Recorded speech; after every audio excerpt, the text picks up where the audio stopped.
Hey, what's up, Frank? See if this is good. Yeah. Cool. I haven't done one of these in like a long time. I used to, when I had my gym, I would do a couple videos of this every day for all my clients, and then obviously I close it.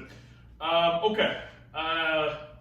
When you have an injury, like the heel stuff, obviously it's like what exercise will fix it, but like anything in life, it's you gotta go to the source of the issue. So when we're just focusing on the heel as a whole, okay, just the heel, I input in the text, but a couple things will help.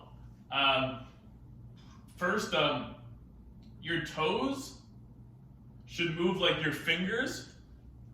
So if you look at mine, I've spent a lot of time working on this as I went through my own plethora of injuries.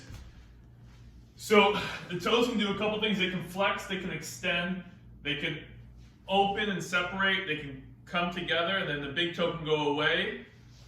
The big toe can go away and reverse. So like one more time, and I'll slow down my speech. You can pull them together. You can pull them backwards. You can try and separate your toes. You can squeeze them together.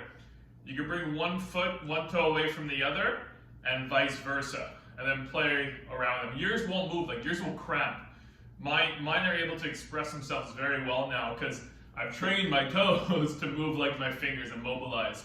So that's joint one. Another joint is your ankle where you have pain. And the ankle is a ball in socket joint, ball in the socket, which means it can move in all different directions. So you can go forwards, backwards, a little bit to the side, a little bit to the side.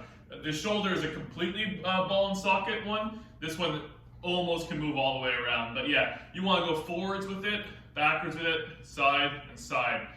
So you're moving it all the way around. So that's something you can just do in bed.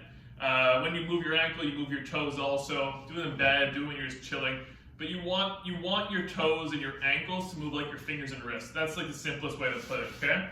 So that's just like focusing on the direct problem. Now we'll focus on maybe the source of it. Heel issues stem from tight calves, stem from tight hamstrings. Everything starts at the core because your core is meant to protect your spine. When your spine's protected, your body's healthy. If you have some injuries or tightness here, it works its way either up here or down here. So you'll see how my spine works really, really, really uniquely compared to most right now. I've had all my injuries and I've worked on them. So this is the midline of your body where most of anyone's injuries sort of arise from. Okay, it's called your thoracic. This should be mobile. This should be stiff, because this protects your lower back. This protects your neck. This is where you get your power from. Like when you're playing lacrosse, you would whip the stick, and that's where the twisting motion would come from. So you want it to be as mobile as possible, but like the twisting the can and opening up the can, with great power or great mobility comes great responsibility. So the more you can flex, the more you have to have a strong core to withstand that flexibility and mobility. So the spine can do 6 things. It can open, it can close. Open, cat-cow, which you see in yoga. Côté sur côté, which is lateral. Lateral, I'll practice my French a bit. And then the dernière chose, c'est comme lacrosse or golfing. Tout en haut, comme ça, and then tout en bas. So you're folding and closing your spine, folding and opening your spine rather. You're going side to side, and then you're rotating. So that's one. And then actually, as you open up your spine, I'll have you go right into a plank.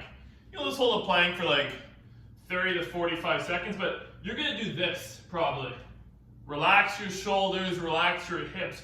You want a gorgeous line going from your shoulder to your hip to your ankles. I'm just gonna give you 1 or 2 more things so I don't confuse you. So spend like a couple minutes with your toes and ankles. You'll sort of get addicted to it because it's simple and easy, and it's a very easy, low-hanging fruit.